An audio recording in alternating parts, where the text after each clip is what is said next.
So heart attacks చూసుకుంటే భారతదేశంలో యూజువల్గా మనము వెస్టర్న్ కంట్రీస్ అంటే ఈ అమెరికా, యూరోప్ దేశాలతో పోలిస్తే మనకు ఇక్కడ ఏషియన్ అంటే మన ఏషియన్ పాపులేషన్లో భారతదేశంలో ఆల్మోస్ట్ ఒక 10 సంవత్సరాలు ముందు ఉంటాయి. ఇది మన జియోగ్రఫికల్ లొకేషన్ అనండి, అంటే మనం నివసిస్తున్న ప్రదేశం అనుకోండి, మన జెనెటిక్స్ అనుకోండి, మన జీవన శైలి అనుకోండి, దీని అన్నిటి వల్ల మనకు హార్ట్ అటాక్స్ కానివ్వండి, ఇవన్నీ గుండె జబ్బులు ఒక 10 సంవత్సరాల ముందే ఉంటున్నాయి.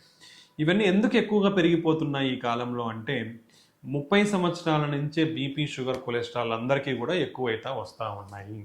ఎందుకు వస్తున్నాయి ఇవన్నీ కూడా? సో మనము జీవనశైలి అనేది మారిపోయింది. అంటే ఆహార అలవాట్లు కానివ్వండి, ఎక్సర్సైజ్ కానివ్వండి తగ్గిపోయింది. హెల్తీ ఫుడ్ తీసుకోవడం తగ్గిపోయింది. బయట నుంచి తీసుకునే ఫుడ్ ఎక్కువ అవుతుంది.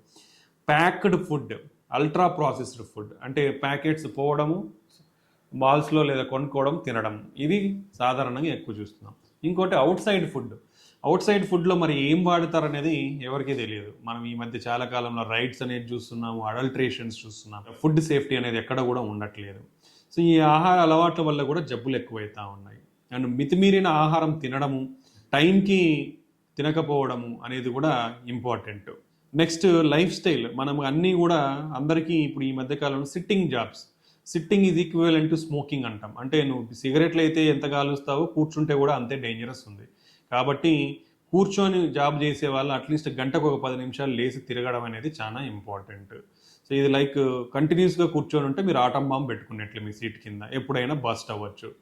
సో కాబట్టి ఎక్సర్సైజ్ అనేది మీరు కంటిన్యూస్గా కూర్చున్నప్పుడు కూడా ఒక 10 నిమిషాలు రెస్ట్ తీసుకొని తిరిగి మీరు మీ బాడీని ఫిట్గా పెంచుకుంటే మంచిది. నెక్స్ట్ స్మోకింగ్ అనేది కూడా యంగ్స్టర్స్లో చాలా ఎక్కువ ఉంటా ఉంది. ఆల్కహాల్ ఇంటేక్ అనేది కూడా పెరిగిపోయింది. అండ్ జెనెటిక్స్ అనేది కూడా చాలా ఇంపార్టెంట్. సో మన ఫ్యామిలీలో మ్యాక్సిమం చూస్తే ఎవరో ఒకరు అఫెక్ట్ అయ్యే ఉంటున్నారు. ఇప్పుడున్న సినారియోలో చూస్తే ప్రతి ఒక్కరికి వాళ్ళ ఇంట్లల్లో ఎవరో ఒకరు గుండె జబ్బులతో ఉన్నారు. కాబట్టి ఆ జెనెటిక్ రిస్క్ అనేది కూడా మనకి పెరిగిపోతా ఉంది. ఎయిర్ పొల్యూషన్ అనేది పెరిగిపోతా ఉంది. స్ట్రెస్ లెవెల్స్ అనేది పెరిగిపోతా ఉన్నాయి. చాలామందికి నిద్ర కూడా తక్కువ అయిపోతుంది. మినిమం 6 గంటలు కూడా నిద్రపోని వాళ్ళు చాలామంది ఉంటా ఉన్నారు.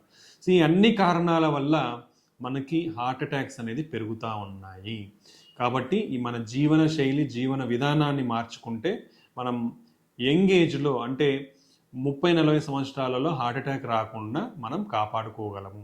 ఆల్రెడీ మనకి ఈ ఈ ప్రదేశం అంటే మన భారతదేశంలో ఉండటము, ఏషియన్ కంట్రీస్లో ఉండడము, మన క్లైమేటిక్ కండిషన్స్ కానివ్వండి, మన జన్యుపరమైన మన రిస్క్ కానివ్వండి, ఇవన్నీ ఉన్నాయి. కాబట్టి మన జీవన శైలిని మనం మార్చుకోకుంటే మనము ఇంకా ఇంకా తక్కువ ఏజ్లోనే ఎక్కువ హార్ట్ అటాక్స్, మరణాలు చూసే అవకాశం ఉంటుంది. కాబట్టి change your life style and stay healthy. Thank you.